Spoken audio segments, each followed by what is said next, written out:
인사하시겠습니다. 잘 오셨습니다. 다시 한번 인사할까요? 무더위에도 건강하세요.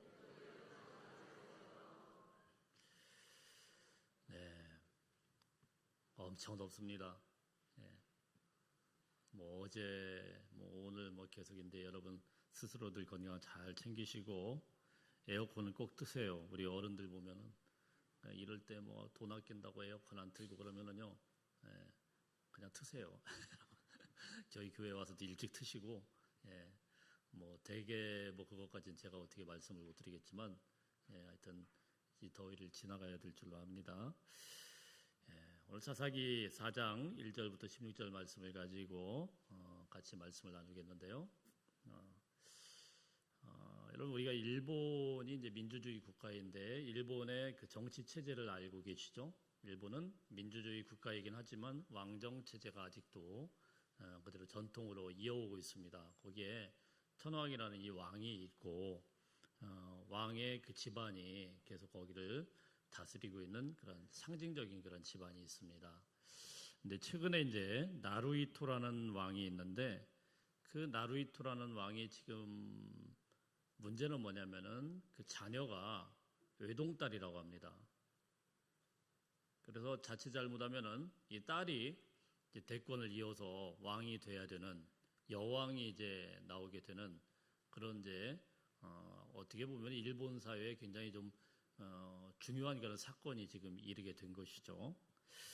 근데 전통적으로 일본은 여성이 왕이 된 적이 한 번도 없었고 이거를 이제 전혀 인정하지 않는 그런 분위기가 아직도 일본의 이제 극보수 단체 속에서는 굉장히 팽배해 있다고 합니다. 근데 문제는 현 일왕이 죽게 되면은 혈통적으로는 이 공주가 아이코 공주라는 사람인데요. 이 사람입니다. 평범하게 생긴 공주인데 이 공주가 왕의 직위를 이어받아야 되는 것이죠.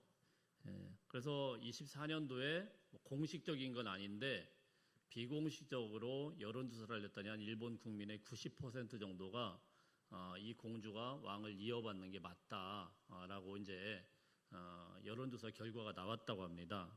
근데 최근에 문제가 된 것은 무엇이냐면은 지금 정권이 굉장히 극보수적인 그런 정권입니다. 그래서 여기서 국회를 열어가지고 당연히 이게 지금까지는 여왕이라는 체제가 없으니까 여왕을 어떻게 하느냐 이걸 국회에서 결정을 해야 되는 건데 그거는 결정을 안 하고 국회에서 한 법을 통과를 시켰는데 촌수를 계속 따져 들어간 거예요. 이 왕의 혈통을 따지고 갔더니 36촌 36초니까 이게 뭔가 감이 안 오시죠? 한 600년 전 조상, 그러니까 우리나라로 치면 조선시대 초반에 거기까지 쳐들어가가지고 거기에서 이제 왕가 혈통을 찾아가지고 36촌 멀리 떨어져 있는 이건 남이죠.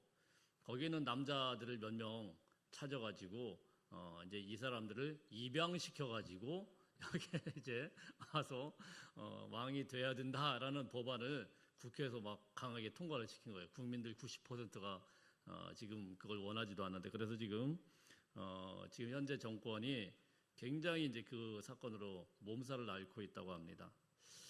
사실 오늘날과 같이 여성들이 정치와 경제, 법조계와 교육, 그리고 문화, 예술 그리고 많은 나라에서 사실 여성 총리들도 있고 여성 대통령들도 있고 이런 사회인데 이런 상황에서도 남성들만 지도자가 될 수 있다라는 생각을 가진 사람들이 꽤 많습니다. 특별히 우리 교회에서도 마찬가지예요. 조심스러운 말씀입니다만은 저희 교단에서도 아직까지 여성 목사 안수제도를 인정을 하지 않고 있고 계속 이제 몸살을 앓고 난제를 가지고 총회에서 해마다 안건으로 올라가는 그런 내용입니다.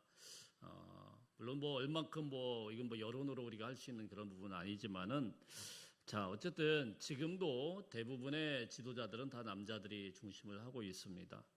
오늘 본문이 배경되는 사사시대는 3000년 전 이야기인데 그때는 어땠을까요? 말할 필요도 없습니다. 그 당시에는 전쟁을 해야 되는 사회였기 때문에 국가마다 전쟁을 하는 계절이 있어요. 왕이 전쟁에 나가야 되는 계절. 왜 그러냐면은 중동 지역은 비가 우기 때는 계속 내려가지고요. 비 올 때는 전투를 못 합니다. 비가 뭐 하루 계속 내리면은 전투를 할 수가 없기 때문에 비 올 때 겨울에는 좀 쉬었다가 이제 비가 안 오는 건기가 되면 여전히 이제 전쟁을 하는 거예요. 왜 이렇게 전쟁을 자꾸 하느냐? 전쟁을 해서 그래서 다른 나라 사람들의 것들을 갖다가 농작물도 뺏고 그리고 전리품으로 가지고 오고 그래야 생활이 되는 그런 시대예요. 그러니까 자기들 살기 위해서 전쟁하는 거예요. 왜 이렇게 세계사를 보면 전쟁이 있었느냐? 우리나라도 마찬가지입니다. 우리나라가 왜 그렇게 전쟁에 많이 시달렸느냐? 나라가 굉장히 기후도 좋고 살기도 좋기 때문에 요놈 뺏어 먹으면은 요거 뺏어 먹으면 우리가 좀 살만하겠다 그래서 몽골도 쳐들어오고 중국도 쳐들어오고 그리고 일본도 쳐들어오고 그 센터에 있는 거 아니겠습니까? 이스라엘도 마찬가지입니다. 이스라엘이라는 나라 그 지정학적으로 이 중동의 모든 그 나라들이 움직일 수밖에 없었어요. 그거 하나 잡아먹으면 정말 대단한 것을 먹게 되는 거죠. 지금 오늘 배경을 삼고 있는 이 가나안 북부 지역 그쪽도 마찬가지입니다. 거기에는 이스르엘 평원이라는 엄청난 평야지대가 옛날부터 있었고 제가 성지순례 때 가보니까 그냥 쫙 푸르른 그런 평야지대인데 그게 중동을 먹여 살린다고 할 정도로 굉장히 큰 평야지대가 있는데 그걸 놓고 계속 전쟁을 벌인 겁니다. 자, 그런데 이런 배경 가운데서 전쟁을 할 때 어떻게 했냐면은 왕이 자기의 군사들을 직접 이끌고 가서 전투를 지휘하고 거기서 싸움을 합니다. 그러면 여러분 왕이 나가서 싸울 때 여왕이 있겠어요? 없겠어요? 없죠. 여자들은 아무래도 힘에서 딸리고 전사는 아니잖아요. 물론 가끔 여전사들도 있긴 합니다만은 남자하고는 안 되죠. 그래서 다 남자들이 왕이었고 남자들이 지도자일 수밖에 없는 그런 상황이었습니다. 그런데 오늘 하나님께서는 바로 그런 시대에 드보라라는 여인, 우리가 추정해 보건대 절대로 어린 여인도 아니고 중년쯤 되는 그런 여인을 사사로 세우셔서 위기에 빠진 이스라엘을 구원하실 지도자로 삼으셨다라는 사실입니다. 우리가 지금 사사기 초반을 보고 있는데 하나님께서 지도자를 세우실 때 가만 보면은요 우리의 상식과 생각을 완전히 뒤엎는 그런 지도자들이 계속 나오고 있어요. 오른손에 장애를 갖고 있었던 오른손을 쓰지 못했던 에훗이라는 사람을 통하여서 모압왕 에글론을 처단합니다. 그리고 우리가 지난 시간에 보았던 소모는 막대기 하나 가지고 그냥 집에서 소를 몰던 농부 삼갈인데 이 사람이 그 막대기를 하나 가지고 무시무시한 블레셋 군대 600명을 죽입니다. 그리고 오늘 본문에는 아무도 예상하지 못했던 여선지자, 이 사람이 어떤 사람인지는 정확하게는 나와 있지 않지만 여선지자를 지도자로 드보라를 지도자로 불러주셨다라는 사실입니다. 그래서 오늘 이 말씀을 통해서 앞으로도 계속 보겠지만 사사기를 통해서 하나님께서 사람을 사용하시는 그런 기준에 대해서 한번 생각해 보게 되는 거죠. 하나님께서 사람을 사용하시는 기준은 뭘 갖추고 우리가 생각하는 상식적인 선에서 이 정도까지 레벨을 갖추면 우리 하나님이 쓰시겠구나 생각을 하지만 전혀 그렇지 않더라는 거예요. 사람은 능력과 배경을 보지만 하나님은 그런 능력, 배경 전혀 상관없습니다. 그가 하나님의 말씀에 얼마만큼 믿고 순종하느냐 이거면은 다 되더라는 것입니다. 사람은 누가 강한가를 보지만은 하나님께서는 누가 하나님의 말씀을 듣고 일어서고 순종하느냐 이거를 보신다는 사실입니다. 오늘 이 말씀을 통하여서 한 3가지 정도만 생각하겠는데요.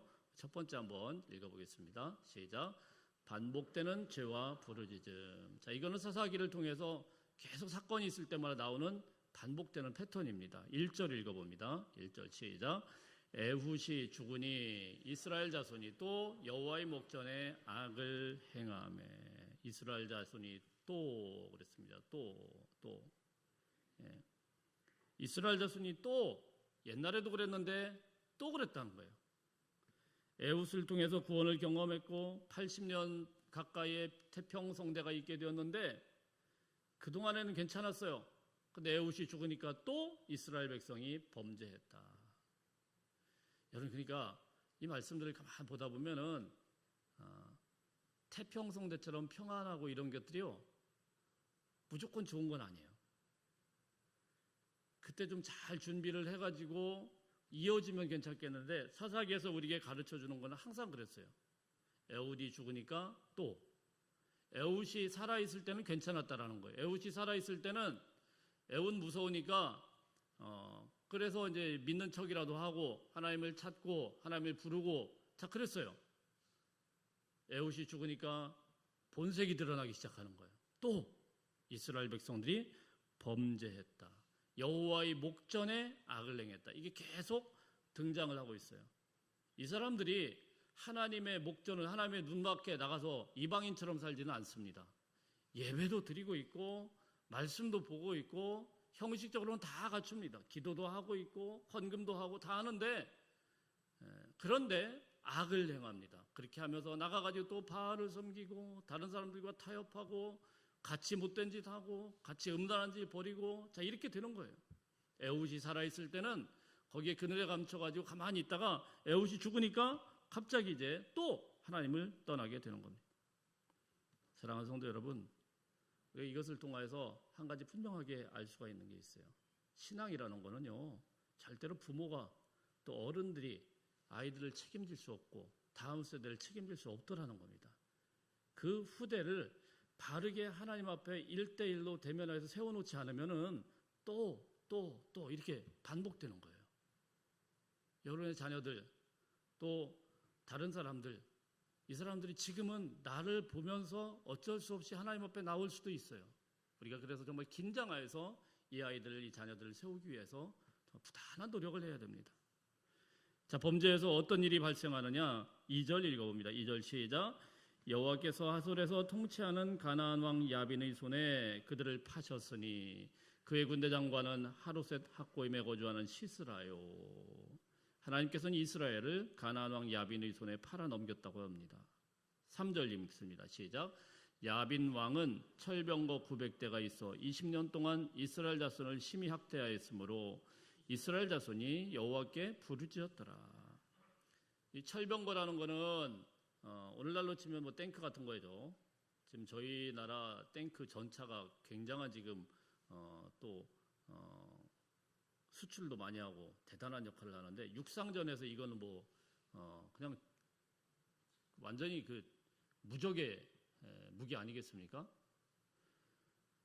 이스라엘은 어떻습니까? 이스라엘 이때까지도 가나안 땅은 일찌감치부터 철기 문화가 있었는데 이스라엘은 철기 문화를 가져본 적이 없었어요. 이때까지도. 그래서 뭔가 칼이 문제가 생기면은 자기들이 고치질 못하고 거기 이제 가나안 땅에 가가지고 대장장이한테 가가지고 이것 좀 AS 해주세요. 이럴 정도로 이 사람들은 그런 게 변변한 그런 게 없어요. 그게 왕정 시대도 그렇게 계속됩니다.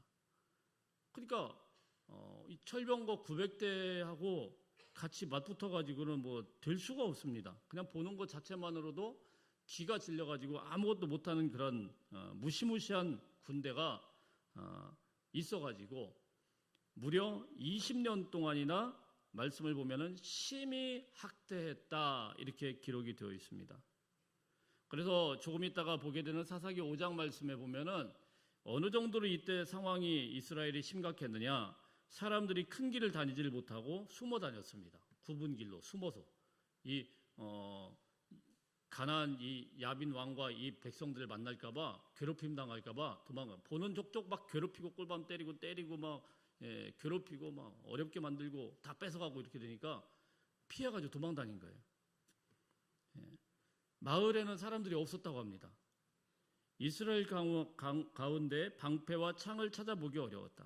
그러니까 이 사람들이 농사를 지어도 다 뺏어가고 가축을 길러도 빼앗아가고 닥치는 대로 고문하고 잡아가고 괴롭히고 수탈하고 심지어는 죽이기까지 하고 이런 고통에서 얼마 동안요? 20년 동안 괴롭힘을 당했어요. 여러분 말이 그렇지 20년 동안 그렇게 괴롭힘을 당하면 얼마나 힘들었겠습니까? 참 힘들죠. 사랑하는 성도 여러분, 우리도 우리의 삶에도요 철병거 900대처럼 감히 엄두도 못 내고 감히 거기에 대항하지도 못하는 그런 심각한 문제들이 우리를 옥죄고 괴롭힐 수 있죠. 경제적인 어려움이 그럴 수 있습니다.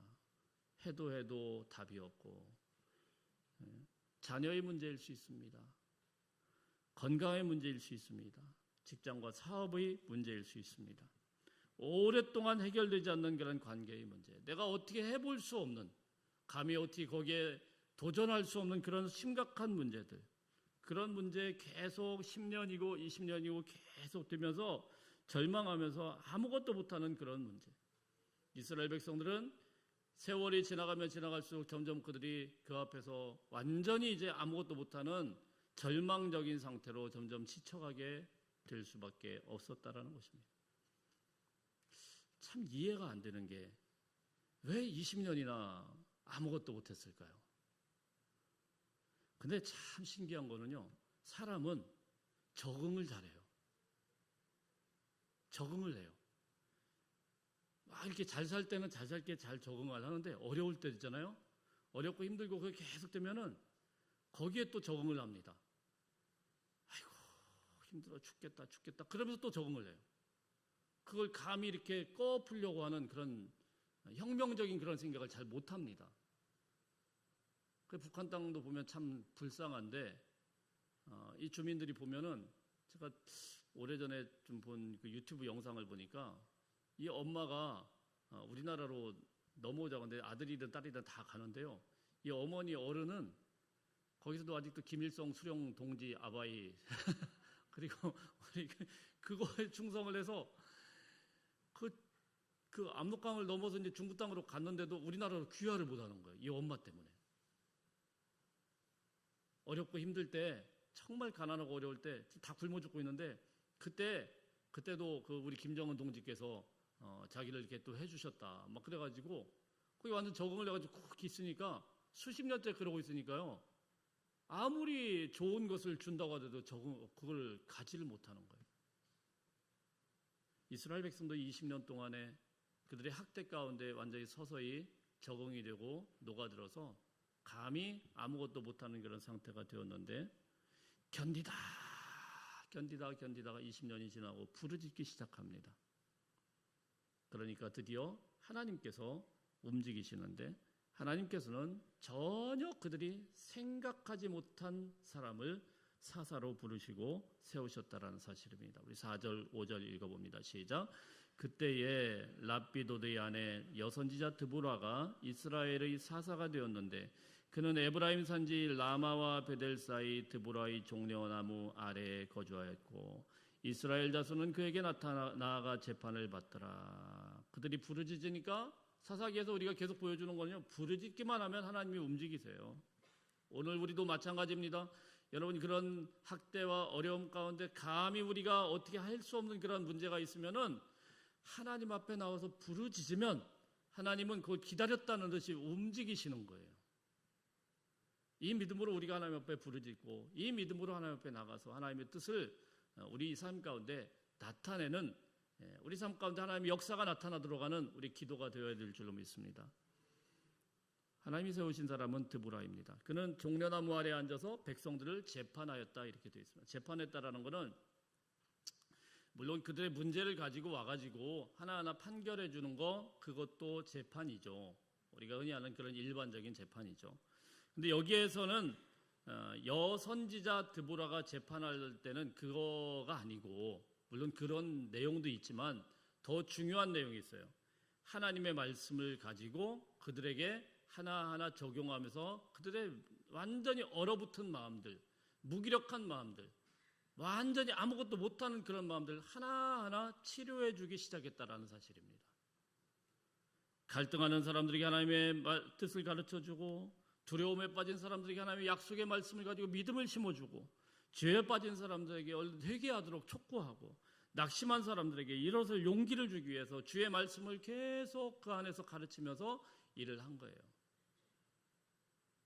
그러니까 그냥 그 시스라도 넘어갈 수 있었던 거예요. 뭐 할머니 같은 사람이 나뭇가지에 앉아가지고 사람들하고 뭐 잡담하듯이 이렇게 얘기를 하는데, 뭐 안 그러면은 이제 뭐 다 걸리는 거죠. 저것들이 뭐 하는 거야? 저 모여가지고 저거 작당하는 거야? 이러는데 딱 모여가지고 오면 사람들 오면 그 낙심한 사람들 위로해주고 안아주고 품어주고, 자 이런 사역을 쭉 했던 거예요.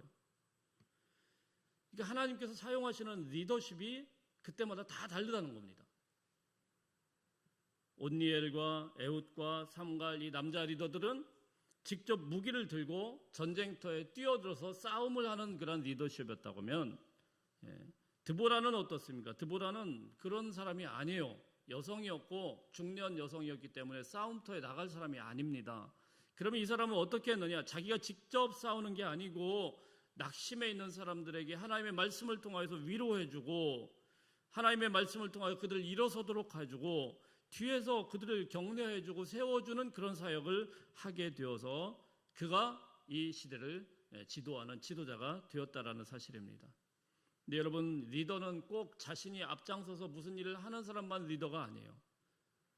어떤 사람을 뒤에서 세워주고 기도해주고 품어주고 다시 격려해주고, 그래서 그 사람이 잘 되도록 뒤에서 서포트해주는 그런 훌륭한 리더들이 있습니다. 낙심한 사람에게 그냥 가서 야, 너 좀 힘 좀 내라 뭐 이렇게 하는 게 아니고, 가서 어쨌든 하나님의 말씀으로 위로해주고 품어주고 격려해주고, 다시 일으켜 세워주면 야, 너 망하지 않아. 하나님이 반드시 너와 함께 할 거야. 같이 함께 해준 그런 리더. 우리 교회 안에도요, 그런 리더십이 참 많이 필요합니다. 왜냐하면 제가 그런 리더십이 아닌 것 같아요. 제가 아무리 생각해도 저는 그런 거 아닌 것 같아요. 제 아내한테 가끔씩 혼나요. 디테일하지, 좀 세밀하지를 않아가지고 뭐 했다가도 뭐 괜찮겠지 뭐 이러고 넘어가는데 괜찮은 게 아닌데, 여러분들이 좀 저의 부족함을 좀 가만히 보시면서 서로 섬겨주고 위로해주고 또 세워주고, 자, 그런 드보라와 같은 그런 많은 리더들이 우리 교회 안에 가득 넘치시기를 주의 이름으로 축복합니다. 자, 6절입니다. 6절 시작. 드보라가 사람을 보내어 아비노함의 아들 바락을 납달리 게데스에서 불러다가 그에게 이르되 이스라엘의 하나님 여호와께서 이같이 명령하지 아니하셨느냐? 너는 납달리 자손과 스불론 자손 10,000명을 거느리고 다볼산으로 가라. 자, 이제 드보라가 드디어 리더십의 최절정에 서가지고 명령을 내리는데 바락이라는 사람을 부릅니다. 바락이라는 사람을 불러서 무슨 말을 하냐면은 납달리와 스불론 지파에서 10,000명을 끌고 가서 10,000명을 모아와라. 일단 납달리와 스불론 지파 딱 두 지파를 이야기했습니다. 이 납달리와 스불론 지파는 어디냐면은 가나안 땅이 이렇게 쭉 지도가 있으면 맨 북쪽 지파예요. 지금 여기 전쟁이 벌어지고 있는 게 북쪽 지역입니다. 이 하솔 왕, 가나안 왕 야빈이 있었던 그 북쪽 지역에서 이 사람들이 껄핏하면 쳐들어오면은 맨 처음에 당하는 데가 납달리와 스불론 지파였어요. 그러니까 이 사람들은 태어나서부터 20년 동안이니까 그 철병거 소리를 듣고 막 무시무시한 그 폭력 속에서 휘둘리면서 제일 많이 피해본, 아무것도 막 상처를 받을 대로 받은 희생당하는 그런 지파였습니다. 거기서 그 희생당하고 그 수탈당한 사람들 중에서 10,000명을 뽑아라. 10,000명을 뽑아라. 그러니까 하나님께서 우리를 이렇게 쓰실 때 보면 꼭 건강하고 꼭 힘이 있고 잘 갖춘 사람들 쓰는 것보다도 이런 사람들을 하나님께서 쓰시더라는 거예요. 하나님께서 어떤 사람을 회복시키고 그런 치유의 사역을 하고 일으키는 그런 사역을 할 때 보면은 건강한 사람은요, 다른 사람의 아픔을 잘 이해를 못해요. 저도 보니까 옛날에는 잘 이해를 못해 요즘에 좀 이해가 좀 잘 되는 것들이 있습니다. 저희 집에 뭐 사모가 좀 그런 편이니까 이제는 자꾸 그게 보여요. 다른 분들을 다 보면서 야, 얼마나 아프실까. 옛날에는 그 사람만 아프겠네요 이랬는데 지금은 그게 아니고 그 가족들이 보여요. 왜냐하면 저도 힘드니까 저 가족이 얼마나 힘드실까. 그게 보이는 거죠. 안 당해보면 몰라요. 그러니까 이게 무슨 말씀이냐면은 아픈 사람이 아파가지고 어렵고 힘들어지는데 그게 하나님께서는 그런 것을 또 써서 하나님의 일들을 하시더라는 겁니다. 지독하게 가난을 경험해봤던 사람이 가난한 사람의 마음을 알고 실패를 경험해봤던 사람이 실패한 사람의 마음을 알죠. 저같이 대학을 4번 떨어져 본 사람이 재수생의 마음을 잘 알죠. 잘 알죠. 웬만큼 떨어지면 저한테 데리고 오세요. 제가 잘 압니다. 가장 고통스러운 경험. 이들이 그 옆에 있으면서 그렇게 수탈당하고 빼앗기고 괴롭힘당하고 죽임당하고 얼마나 많은 서러움이 있었겠습니까? 근데 하나님은 그들 10,000명을 뽑아라. 건강한 다른 사람들에게 그들 10,000명을 뽑아라. 두 번째 명령은 무엇입니까? 그들을 데리고 10,000명을 데리고 다볼산이라는 곳으로 올라가라. 이렇게 말씀을 했습니다. 다볼산으로 올라가라. 10,000명을 그 상처받은 사람들 10,000명을 끌고 다볼산으로 올라가라. 7절 읽어봅니다. 7절 시작. 내가 야빈의 군대 장관 시스라와 그의 병거들과 그의 무리를 기손강으로 이끌어 내게 이르게 하고 그를 내 손에 넘겨주리라 하셨느니라. 자, 드보라를 통해서 계속 하나님의 말씀이 임하는데요. 자, 네가 할 일은 10,000명 뽑아서 상처받은 사람들 10,000명 뽑아서 다볼산으로 올라가. 그게 명령이에요. 자, 그리고 이제 주시는 말씀. 하나님께서 야빈의 군대 장관 시스라와 그의 병거들을 그의 무리들을 기손강으로 이끌어 오실 것이다. 이건 하나님이 하시는 일이에요. 그리고 그것을 내 손에 넘겨줄 것이다. 그러니까 우리가 해야 될 일은 뭐예요? 10,000명 뽑아서 올라가 이거예요. 10,000명 뽑아서 올라가. 여러분이 하나님이 해야 되는 일이 있고 사람이 해야 될 책임이 있어요. 이거 우리가 구분을 잘해야 되는데 어떤 사람들은 하나님이 하실 일까지 미리 당겨다가 고민하니까 일을 못하는 거예요. 우리가 해야 될 일은 뭡니까? 10,000명 모아서 다볼산까지 올라가는 거예요. 할 일만 시켜요. 그 시스라의 그 900승이나 되는 그런 철병거를 모으고 기손강으로 모으고, 자, 그건 누가 하신다고요? 하나님이 하실 것이고, 그들을 무너뜨리고 그들을 이기게 하시는 거는 하나님이 하실 거예요. 그러니까 우리가 고민해야 되는 거는 고민해야 되는데, 하나님이 명령한 대로만 하면 되는데, 어떻게 하면 저 시스라를 이기지? 이런 뭐 전략 짜고 막 이렇게, 지금 너희가 그런 거 할 때가 아니라는 거예요. 어떻게 해도 답이 안 나와요. 지금까지 견뎌봤잖아. 그 철기문명 그 탱크 들고 오는 애들하고 뭐 아무것도 없는 그런 돌멩이나 들고 있는 사람들하고 이게 상대가 됩니까? 안 되잖아. 그거 아무리 머리 짜봐야 상대가 안 돼요. 철병거를 어떻게 막아요? 그리고 그들을 또 어떻게 기손강으로 끌고 옵니까? 근데 그거는 하나님이 하신다는 거예요. 불가능한 건 하나님이 하신다는 거예요. 하나님이 그런 거 요구하지 않아요. 그거는 하나님이 할 일이라는 겁니다. 네가 할 일은 상처받은 그 군사들 10,000명 모아서 다볼산으로 올라가라는 겁니다. 하나님은 우리가 할 수 있는 부분에서만 요구하십니다. 여러분, 하나님이 하실 일 때문에 너무 고민하지 마시길 바라요. 많은 분들이 여기에서 헷갈리는 거예요. 여기에서 뭔가 확실하지가 않은 거예요. 우리가 할 일만 하면 되는 거예요. 그러니까 하나님이 명령하신 우리가 할 일은 안 하고, 아유 10,000명 올라가서 뭐한대, 그냥 올라가면 되는 건데, 아유 가봤자 뭐 그 사람들이 뭐 온대, 뭐 900명 어떻게 싸운대, 뭐 이런 걸 고민을 하니까 안 되는 거예요. 이해는 안 되지만, 두렵지만 하나님이 명령하시면 결과는 하나님 앞에 맡기고 순종하는 게 믿음이고 은혜인 줄로 믿습니다. 드보라는 이렇게 그냥 납달리와 스불론 중에 10,000명을 뽑아서 다볼산으로 올라갔습니다. 자, 우리 한번 세 번째 한번 읽어보죠. 세 번째 시작. 믿음은 두려움을 무릅쓰고 순종하는 것입니다. 믿음이라는 것은 무엇이냐? 두렵지만 왜 지금 두렵지 않겠어요? 바락과 10,000명의 이 사람들은요, 지금 일평생 수탈당하고 괴롭힘당하고 막 빼앗기고 상처 있고, 근데 지금 저기 앞에 900승의 그 무시무시한 전차 부대가 딱 있어요. 얼마나 두렵겠습니까? 그러나 그런 두려움을 무릅쓰고 순종하는 것이 바로 믿음이라는 것입니다. 8절 읽어봅니다. 시작. 바락이 그에게 이르되 만일 당신이 나와 함께 가면 내가 가려니와 만일 당신이 나와 함께 가지 아니하면 나도 가지 아니하겠노라. 기가 막히죠. 쪼다 중에 진짜 쪼다죠. 무슨 말씀이냐면은, 드보라는 지금 한 50대 된 그런 엄마가 같은 그런 여인인데, 야, 하나님의 말씀이 임했다, 너 10,000명 데리고 올라가. 그랬더니 이 바락이 뭐라고 하냐면은, 어머니 저요 엄마가 앞장서면 가고 아니면 저 못 가요, 이러고 참 어이가 없죠. 근데 참 재미있는 건 이 바락이라는 이름의 뜻이 번개라는 뜻입니다. 이름으로 치면은 번개처럼 나가지고 그라 막 싸워야 될 것 같은데 이름값도 못하고 뒤에 품어가지고 그냥 드보라에게 당신이 가면은 저는 올라가겠습니다. 당신이 안 가면 저도 못 가요. 꼭 마마보이처럼 뭐 이러고 있습니다. 그런데요, 우리가 이 말씀을 가만히 읽으면서 제가 상황 배경을 쭉 설명했잖아요. 이걸 이해해야 돼요.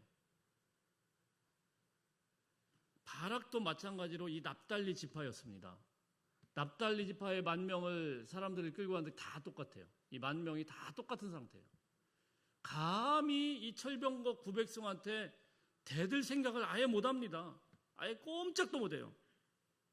병거 소리만 들어오면 그냥 이리저리 숨어가지고 집 다 비우고 마을 비우고 이리저리 막 산으로 숲으로 숨기가 바빴습니다. 가족과 친척들이 막 붙들려가지고 잡히고 괴롭힘 당하고 죽임 당하는 것을 그들은 일평생 동안 보아왔어요.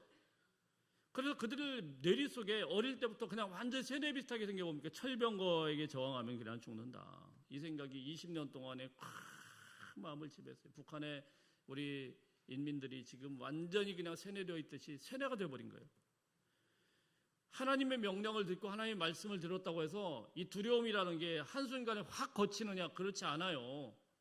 절대로 그렇지 않아요. 성령 충만하면 어떤 사람들 두려움이 다 몰아진다고 하는데 잠깐뿐이에요.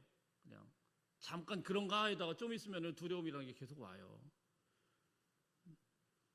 그래서 바락은 드보라에게 이야기합니다. 당신이 함께 가면은 그 뭐 여자가 무슨 힘이 된다고 당신이 함께 가면 전 가겠습니다. 바보 같은 요청을 한 겁니다. 근데 놀라운 거는요. 9절 말씀에 보면 드보라가 이렇게 이야기합니다. 이르되 내가 반드시 너와 함께 가리라. 드보라는 바락의 연약함을 덮어줄 줄 아는 리더였어요. 20년 동안 네가 그렇게 어려움을 겪고 힘들어하는 거 내가 다 알아. 그래, 내가 함께 갈 것이다. 네가 그렇다고 하면 나도 함께 갈 것이다. 이게 드보라의 리더십이었습니다. 믿음이 약한 사람에게는요, 곁에서 함께 걸어줄 사람이 필요합니다. 내가 함께 기도하겠다. 내가 혼자 가지 않도록 그냥 곁에 있겠다. 두려워도 괜찮다. 그래도 함께 그냥 한 걸음 한번 가보자. 드보라는 그렇게 바락을 세워 나갔다는 것입니다. 우리 10절 읽어봅니다. 10절 시작. 바락이 스불론과 납달리를 게데스로 부르니 10,000명이 그를 따라 올라가고 드보라도 그와 함께 올라가니라. 바락이 드디어 드보라의 말을 듣고 이제 올라갑니다. 움직입니다. 여러분, 그러니까 이 믿음이라는 것이 완전해가지고 막 100% 충전이 다져가지고 올라간 게 아니고 이 지금 바락의 상태를 알겠죠?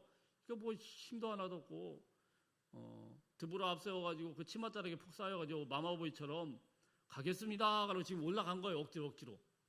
놀라운 거는요. 이렇게 두려움을 가지고 불완전함 가지고 다볼산으로 올라갔는데 히브리서 기자는 뭐라고 하냐면은 이 바락의 믿음 이걸 갖다가 떡하니 그 믿음의 용사들의 이름에 바락이라는 이름을 딱 집어넣습니다. 놀랍죠? 오히려 드보라는 안 들어가고 바락이 들어가요. 무슨 이야기를 하느냐? 하나님께서 우리에게 말씀하시는 이 믿음에 대한 평가는요, 꼭 10달란트 가진 사람만 믿음이 있는 게 아니에요. 시원찮고 좀 1달란트만 가지고 좀 별 볼 일 없는 것 같고 두려워하고 뭐 보잘것없고 자 이렇다고 하더라도 그렇더라도 한 걸음 움직이는 사람, 어렵지만 힘들지만 그럼에도 불구하고 두려움을 가지고 앞으로 한 걸음 한 걸음 나가는 사람, 자 그런 사람도 훌륭한 믿음의 사람이라는 것입니다. 할렐루야. 여러분 두려운 마음이 있습니까? 내 믿음이 참으로 보잘것없다고 생각하십니까? 그럼에도 불구하고 걸음을 움직이시면 우리 하나님께서 그 믿음을 훌륭하게 받아주시는 거예요. 12절 13절 읽어봅니다. 12절 13절 시작. 아비노함의 아들 바락이 다볼산에 오른 것을 사람들이 시스라에게 알림해 시스라가 모든 병거 곧 철병거 900대와 자기와 함께 있는 온 군사를 하루셋 학고임에서부터 기손강으로 모은지라. 바락과 10,000명의 군사가 다볼산에 모였다는 소식은 곧바로 시스라에게 들렸고요. 시스라는 철병대 900대를 가지고 다 몰려옵니다. 그래서 기손강으로 이제 하나님께서 거기를 딱 몰아넣은 거죠. 다볼산이 있으면은 다볼산이 한 해발 600m 정도 되다. 거기서 이렇게 보면은 거기 앞에는 아무것도 없어요. 근데 여기 강이 하나 있어요. 근데 말이 강이지 웬 강에 왜 뛰어들어가느냐? 우리나라 강이 아니고 건기와 우기라고 했죠. 와디천이에요. 그러니까 건기 때는 여기 바닥이 그냥 딱딱해가지고 돌덩이 같아요. 거기에 이제 평야지대 같으니까 잔뜩 900승의 철병거가 잔뜩 모여 있는 겁니다. 그 위에서 해발 600m에 있는 다불산에 다 보여요. 그 10,000명의 군사들과 그 바락은 거기서 이렇게 쳐다보는 거죠. 자, 그때 하나님께서 드보라를 통해서 명령을 하시는데 14절 말씀입니다. 14절 시작. 드보라가 바락에게 이르되 일어나라. 이는 여호와께서 시스라를 내 손에 넘겨주신 날이라. 여호와께서 너의 앞서 나가지 아니하시느냐 하시는지라. 이에 바락이 10,000명을 거느리고 다볼산에서 내려가니. 우리 한번 따라하겠습니다. 일어나라. 일어나라. 오늘 본문의 가장 핵심 명령이죠. 자, 10,000명을 데리고 올라가라. 다볼산에서 10,000명이 모여 있을 때는 안전해요. 왜냐하면은 전차 부대는요 평지에서 싸우는 거지 산으로 올라가지는 못합니다. 산에 10,000명이 모여 있을 때는 괜찮아요. 다 보여요. 저 쳐들어오면은 그냥 돌멩이 던지든 어떻게 싸울 수 있어요. 다 이렇게 모여 있는데, 자, 여기 모인 것도 하나님의 은혜인데 이제 어떻게 합니까? 일어나서 내려가라. 그러면서 명령하시고 말씀만 하나 주시는 거예요. 여호와께서 너보다 앞서 나가지 아니하시느냐. 호통을 치면서 내려가라. 여호와께서 너보다 앞서 나가지 아니하시냐. 드보라의 이 말을 듣고 10,000명의 군사를 거느리고 바락은 다볼산에서 내려가게 되었습니다. 이것이 바락의 결정적인 순종이었던 거예요. 여러분 지금 쭉 설명드렸듯이 바락은 어떤 사람입니까? 바락은 그렇게 완전하지 못한 사람이에요. 그냥 치마폭에 쌓여가지고 당신이 올라가면 난 올라가겠습니다. 당신이 안 가면 나 안 가요. 이러던 사람인데 드보라가 명령합니다. 야, 일어나. 시끄러워. 일어나. 내려가. 그러니까 불안하지만 두렵지만 그 철병거를 향해서 막 담대하게 내려가는 겁니다. 얼마나 무서웠겠어요. 20년 동안 지배당하던 철병거인데 가면 잘못하면 다 죽게 되는데 근데 내려갔습니다. 내려갔더니 어떤 일이 발생하느냐? 15절 말씀 시작. 여호와께서 바락 앞에서 시스라와 그의 모든 병거와 그의 온 군대를 칼날로 혼란에 빠지게 하심에 시스라가 병거에서 내려 걸어서 도망한지라. 15절 말씀에서는 뭐라고 되어 있냐면은 여호와께서 바락 앞에서 그 모든 병거와 온 군대를 칼날로 혼란에 빠지게 하심에. 갑자기 하나님이 무슨 칼날을 썼을까? 이렇게 생각되죠. 무슨 칼을 쓰셨지? 이게 뭐지? 이러죠. 근데 사사기 5장 뒤에 부분에 보면은 이 내용에 대해서 드보라의 노래가 쭉 나오는데요. 하나님이 무슨 일을 발생하냐면 지금 상황이 건기입니다. 건기에는 이스라엘에 몇 달 동안 비라는 게 하나도 안 오니까 이 바닥이 딱딱해요. 근데 거기 어디라고요? 원래는 강이에요. 기온강. 왜냐면은 우기가 되면 거기가 강이 되는 데예요. 그럼 딱딱하게 이 진흙벌이 굳어 있다가 비가 확 내리면 어떻게 되냐? 거기 진흙이 뻘이 돼 버립니다. 다 녹아가지고 뻘이 돼요. 무슨 말씀이냐면 이게 비가 안 내릴 때인데 하나님이 막 번개 동원하고 비 내리고 우르릉 쾅쾅하고 막 이러니까 난리가 난 거예요. 자, 그게 여호와의 칼이다 이렇게 묘사가 된 겁니다. 하나님은요 때로는 자연 만물을 통하여서도 칼날을 휘둘러서 이 온갖 적들을 다 부수고 없애고 자 이런 일들을 하나님이 하시는 줄로 믿습니다. 지금까지 계속 살펴본 게 하나님의 말씀이잖아요. 시스라가 갑자기 깜짝 놀랐습니다. 그래가지고 혼비백산해가지고 병거에서 혼자 도망쳤고 나머지는 싹 다 전멸해버린 겁니다. 사람이 볼 때 철병거 900대는 절대로 이길 수 없는 전력이었습니다. 그러나 하나님께서 비 한 번 내리니까 철병대 900대는요 그냥 뭐 무용지물이에요. 막 강물로 내려오니까 거기에 내려오니까 꼼짝도 못하고 그냥 그 뻘에 그냥 밟히고 그 비가 뭐 홍수가 내려오니까 거기에 내려와 도망가다 다 떠내려가 죽고. 사랑하는 성도 여러분, 그러니까 세상이 자랑하는 강점도 하나님 앞에서는 약점으로 바뀔 수가 있어요. 내가 자랑하는 어떤 뭐 잘난 것들 내가 하나님 앞에서 막 내세우고 사람들 앞에서 내세우는 어떤 재물과 그런 명예와 이런 것들이 하나님이 한번 휩쓸어 버리면 오히려 그것 때문에 우리가 괴로워질 수 있어요. 반대로 우리가 가진 작은 순종, 두렵지만 어렵지만 힘들지만 정말 작은 순종이라고 할지라도 하나님의 손에 붙들리게 될 때는 놀라운 승리의 도구가 된다는 사실입니다. 16절 말씀이 있습니다. 16절 시작. 바락이 그의 병거들과 군대를 추격하여 하롯의 닭고임에 이르니 시스라의 온 군대가 다 칼에 엎드러졌고 한 사람도 남은 자가 없었더라. 20년 동안 이스라엘을 심히 학대하던 시스라의 군대가 하루아침에 무너져 내렸습니다. 철병거 900대가 이스라엘을 구원한 것이 아닙니다. 10,000명이라는 숫자가 승리하게 한 것도 아닙니다. 바락의 뛰어난 전술이 승리하게 한 것도 아닙니다. 여호와께서 앞서 싸우셨기 때문에 승리한 거예요. 중요한 것은 무엇입니까? 산에서 내려와야 된다는 거예요. 우리도 다볼산 위에 머물러 있을 수 있어요. 하나님 말씀 듣고 순종하여서 두렵지만 올라가서 그 안전지대 산에서 아멘, 아멘, 아멘 그러면서 기도하면서 그럴 수 있어요. 말씀 배우고 은혜 받고 그럴 수 있어요. 저는 지금 보면은 우리 교회가 그런 상태가 아닌가 생각이 듭니다. 저와 함께 한 3년 동안 말씀을 계속 담금질하면서 나름대로 저도 은혜가 되고 여러분도 은혜가 되어줄 줄을 믿습니다. 그러나 오늘 우리에게 주신 하나님의 말씀은 무엇이냐면은 거기서만 머물러 있으면 안 된다는 거예요. 거기서만 머물러 있으면 안 되고 일어나라, 내려가라. 일어나서 내려가라는 거예요. 두려워했지만 지금까지 전도 안 된다고 지금까지 아무것도 못한다라고 두려워하는 철병거 900대가 있는 그곳으로 내려가라라는 겁니다. 여러분들의 직장으로 내려가고 가정으로 내려가고 지금까지 서먹서먹한 관계의 현장으로 내려가고 우리가 피하고 싶었던 그 문제 앞으로 내려가라라는 거예요. 그러면 하나님이 어떻게 한다고요? 내가 그거 다 이미 앞서 나가서 다 정리해 줄게. 다 정리해 줄게. 이 말 믿고 믿고 내려가라는 겁니다. 기도원에서 아멘하고 수련회 때 아멘하고 그걸로 끝나면 안 되죠. 반드시 내려가야죠. 싸워나가야죠.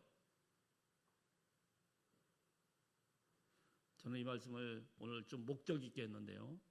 오늘 주보에 보면은요, 새가족 섬김이 학교라고 써놨어요. 저희 교회에서 한 번도 지금까지 제가 양육이라는 걸 하지 않았는데 첫 단추입니다. 3주 과정인데 물론 새가족분은 당연히 오실 줄로 믿고 그러나 저는 강요는 안 합니다. 우리 구역장님들도 당연히 오시리라 저는 믿고 뭐 다른 직분자들도 당연히 오시리라 믿는데 3주 과정이니까 훈련받고 이제 섬기고 내려가야 됩니다. 제가 최근에 참 그걸 많이 느꼈어요.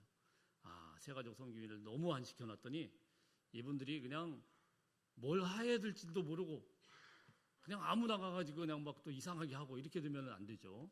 자, 그래서 우리가 훈련을 하고 그 다음에 이제 첫 단추가 되면 그 다음에 다른 훈련을 하고 이렇게 해나가려는 그런 생각입니다. 여러분 기도 많이 해주시고 혹시 조금이라도 그런 마음이 든다고 하면은 내가 우리 교회를 위해서 이제 일해야 되겠구나. 다볼산 위에서만 있으면 안 되겠구나. 은혜 받았다고 하면 이제 벌떡 일어나서 같이 하나님의 일을 해야 되겠구나. 이런 동역자의 마음을 가지고 같이 하나님의 일을 이루어 나갈 수 있는 주의 백성들 되시길 바랍니다. 마지막으로 한 예화를 들면 제가 군대 생활할 때인데요. 다 군대 얘기만 해요. 군대 가기 전까지 주일에 교회를 한 번도 빠진 적이 없었죠. 저는. 왜냐하면 아버님이 목사님이니까 그런 건 상상을 못했는데 부대에 배치가 되니까 저희가 헌병대였습니다. 헌병대니까 이게 계속 순번으로 돌아가니까 근데 이제 고참들이 쫄딱 때는 부대를 보내주질 않는 거예요. 근데 제가 다른 거는 다 어떻게 하겠는데 예배를 못 드리게 하니까 너무 힘들어요. 그래서 고참한테 가가지고 겁도 없이 저 예배 들어가야 됩니다 했다가 직살나게 얻어맞고 꼼짝도 못하고 엉엉 울면서 이제 그 화장실에 박혀가지고 이제 울기 시작했어요. 하나님 어떻게 좀 해결해 주세요. 잘 이랬는데 어느 날 하나님께서 기도를 응답해 주셨는데 헌병대 최고 고참 중에 한 분이 아주 신실한 크리스찬이 있는데 야 다른 애 말고 쟤는 교회 보내요. 그래가지고 근무를 바꿔서 가기 시작했어요. 또 근데 그 후엔 또 어떻게 되었느냐? 제가 좀 지나니까 저희 헌병대 중에 그 상사 다신 분이 높으신 이제 영예자 중에 제일 상사죠. 그분이 교회 집사님이시더라고요. 근데 이분이 어느 날 저한테 오더니, 야, 너 아버님이 목사님이고 너 신앙생활 잘한다며 기도문 좀 써줄래? 그러더라고요. 대예배 기도문을 쭉 써드렸습니다. 그랬더니 거의 고마웠는지 보직 변경을 헌병대장한테 얘기해서 보직 변경을 했습니다. 이제는 주일날 가기가 이제 쉽게 됐어요. 그다음부터 어떻게 됐느냐? 교회를 갔더니 중고등부 이제 또 맡게 한 겁니다. 중고등부 부장 집사님이 보니까 대령님이세요. 이 대령님이 이제 저한테 굉장히 잘해줬죠. 이 대령님이 또 이제 보고를 해가지고 쟤는 이제 제가 그때 이제 신우회장까지 시켜놓고 뭐 그랬기 때문에 쟤는 우리 교회 우리 그 부대 안에서 아주 중요한 인물이니까 쟤는 어떻게든 무엇이든 할 수 있도록 해줘야 된다. 그래가지고 원스타 집사님한테 보고를 한 거예요. 그 뒤에 원스타 백이 있으니까 그 다음부터 말 안 해도 되겠죠. 헌병 대장님한테 만일에 제가 교회를 안 간다 그러면 헌병 대장님한테 바로 전화가 옵니다. 그래가지고 거기 임의순이라는 친구 있지. 그래서 제가요 마음껏 교회 사역을 할 수가 있었어요. 무슨 말씀입니까? 여러분, 우리가 포기하지 마시고 힘들다고 내려놓지 마시고 작지만 힘들지만 하나님 앞에 마음을 들이며 조그만한 순종이라도 걸음을 내디디게 되면은 하나님께서 앞서서 길을 행하시고 열어주시는 것을 믿으시길 바랍니다. 완벽하지 않은 믿음이라도 괜찮습니다. 여전히 두려움을 가진 게 바락과 같은 게 상태라고도 괜찮습니다. 모든 준비가 다 끝날 때까지 기다리지 마십시오. 하나님이 말씀하셨다라고 하면은 작은 순종, 정말 작고 작은 헌신과 순종을 하나님 앞에 내어드리기만 하면 하나님께서 이미 앞서 가셔서 하나님께서 그 시스라를 기손강으로 이끌고 계시고 이미 비를 준비하고 계시고 이미 철병거를 무력하게 할 계획을 우리 하나님께서 다 갖고 계신 것을 믿으시길 바랍니다. 그러면 여러분 일어나시길 바랍니다. 작은 믿음이라도 일어나시고 그 믿음으로 산에서 내려오시길 바랍니다. 하나님의 말씀에 순종하기만 하면 우리 하나님께서 반드시 여러분들을 사용하실 줄로 믿습니다. 우리 옆 사람에게 한번 인사하십시다. 두렵지만 내려갑시다. 하나님께서 앞서가실 것입니다. 믿음으로 일어나십시오. 우리 같이 기도하겠습니다. 사랑의 아버지 하나님, 우리가 귀한 말씀을 통하여서 우리 앞에 있는 철병거 900대를 보면서 두려워하지 말게 하시고 우리보다 앞서 행하시는 주님만을 바라보게 하시고 평안할 때 더욱 말씀과 기도로 깨어있게 하시고 연약하고 낙심한 자들을 말씀으로 일으켜 세우는 드보라와 같은 리더들 되게 하여 주옵소서. 두려움이 있더라도 믿음으로 일어나서 순종의 걸음을 들이는 바락과 같은 믿음의 사람들 다 되게 하여 주옵소서. 우리를 위하여서 앞서가시고 모든 싸움을 친히 이끌어주시는 주님을 바라보며 주 안에서 우리가 믿음으로 행하며 하나님의 큰 일들을 이루어나가는 하나님의 백성들을 다 되게 하여 주시옵소서. 예수님의 이름으로 기도하옵나이다. 아멘.